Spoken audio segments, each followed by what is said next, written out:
bagaimana jadinya kalau kita memberi makan cacing sutra tanpa difermentasi, khususnya cara budidayanya di rak nampan ya.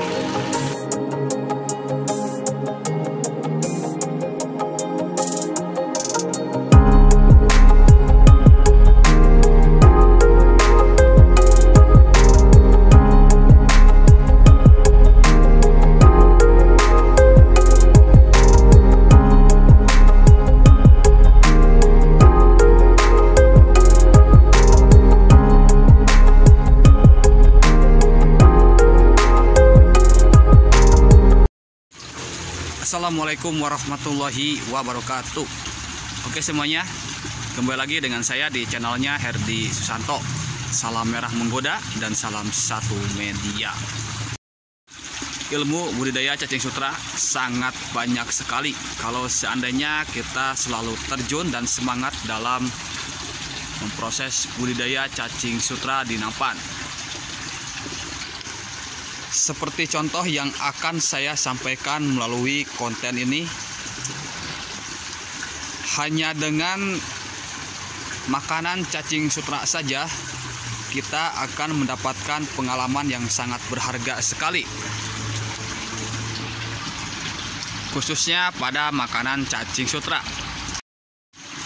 Oke lur,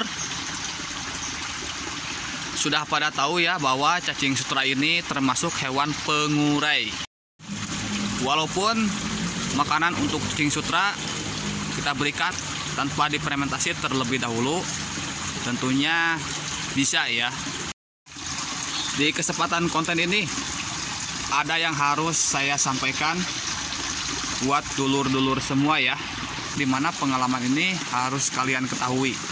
Saya sempat coba ya memberi makanan cacing sutra tanpa difermentasi, dan hasilnya sangat-sangat di luar dugaan ya. Oke lur, sesuai judul yang saya cantumkan untuk video ini, yaitu bagaimana jadinya kalau kita memberi makan cacing sutra tanpa difermentasi, khususnya cara budidayanya di rak nampan ya. Ini dia.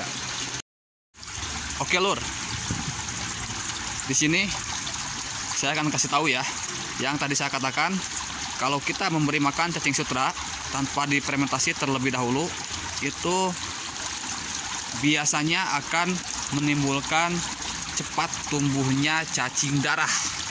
Saya akan kasih contohnya ya. Nih, saya sempat pernah coba hampir semua nampan ya. Saya kasih makanan cacing sutra tanpa difermentasi dengan kotoran sapi, dan hasilnya memang tidak diinginkan sebenarnya sih, tapi ya apa boleh buat. Inilah yang terjadi setelah saya memberi makan tanpa difermentasi. Oke, coba diperhatikan nih. Ini nih ya, ini ada lubang-lubang kecil. Tuh, lubang-lubang kecil ini sarang cacing darah. Saya akan ambil ya. Pas saya lihat ke dalamnya ada cacing darah.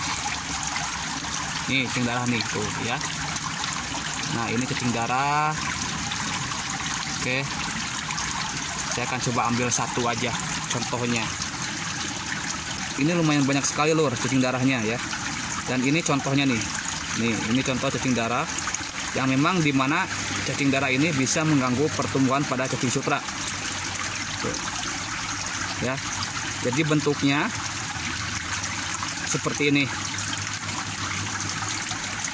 Cacing darah ini banyak yang mengatakan bahwa berasal dari nyamuk buah. Tuh. Jadi bagi sahabat-sahabat semua yang belum mengetahui cacing darah itu seperti apa, nah inilah cacing darah, ciri-cirinya kayak gini ya. Dan di ujung ekornya ini kayak ada kaki dua tuh, ya, kayak ada kaki 1, 2. Cacing darah ini dia menyukai tempat yang memang tempat tersebut tidak difermentasi sebelumnya.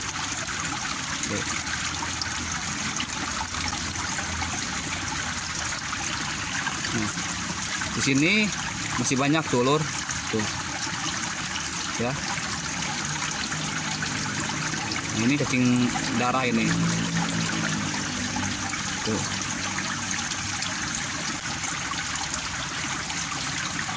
Oke, dan ini hampir setiap nampan banyak cacing darah, karena kemarin kesalahan saya sendiri ini, saya memberi makan cacing sutra dengan kotoran sapi, tidak difermentasi dulu.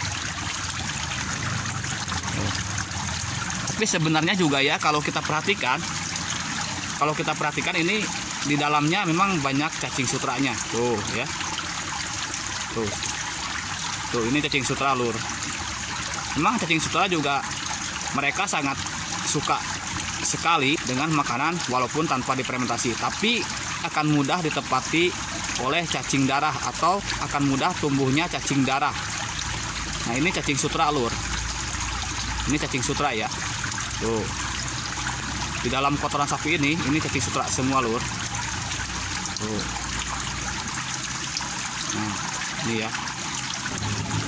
Tuh, kalau kita zoom kayak gini, kalau cacing sutra mah halus, berbeda dengan cacing darah agak kasar. Oke, kita simpan lagi di sini.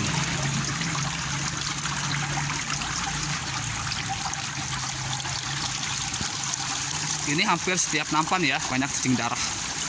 Pokoknya ada semacam lubang-lubang kecil, itu rumah cacing darah itu. Ini juga ya yang banyak cacingnya, saya kasih makan dengan kotoran sapi tanpa fermentasi, tetap ya tuh ada cacing darah.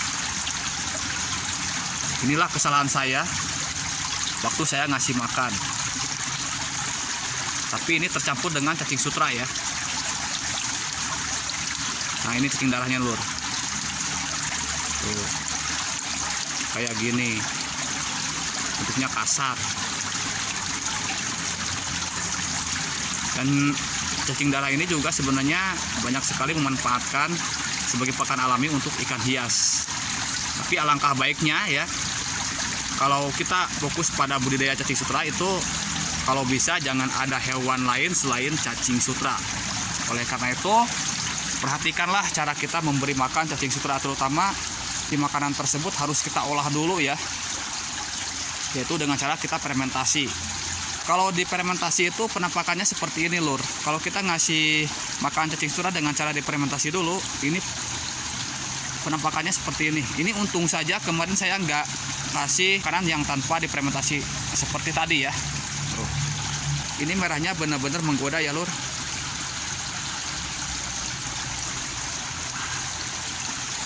Jadi saran saya buat dulur-dulur semua itu, alangkah baiknya ya kita fermentasi dulu makanan cacing sutra sebelum diaplikasikan. Walaupun cacing sutra sebagai hewan pengurai, tapi setidaknya ya kita harus bisa mencegah agar tidak terjadinya tumbuh cacing darah di tempat budidaya cacing sutra.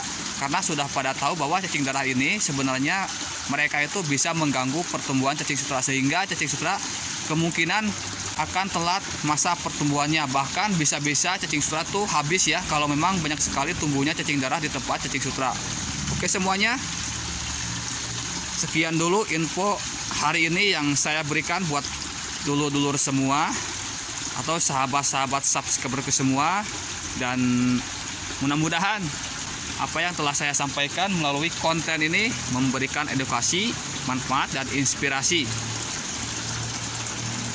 Dan tentunya kita harus benar-benar memilih makanan cacing sutra yang benar-benar baik untuk perkembangannya. Oke, salam satu media, salam merah menggoda. Wassalamualaikum warahmatullahi wabarakatuh. Pokoknya semakin mantap.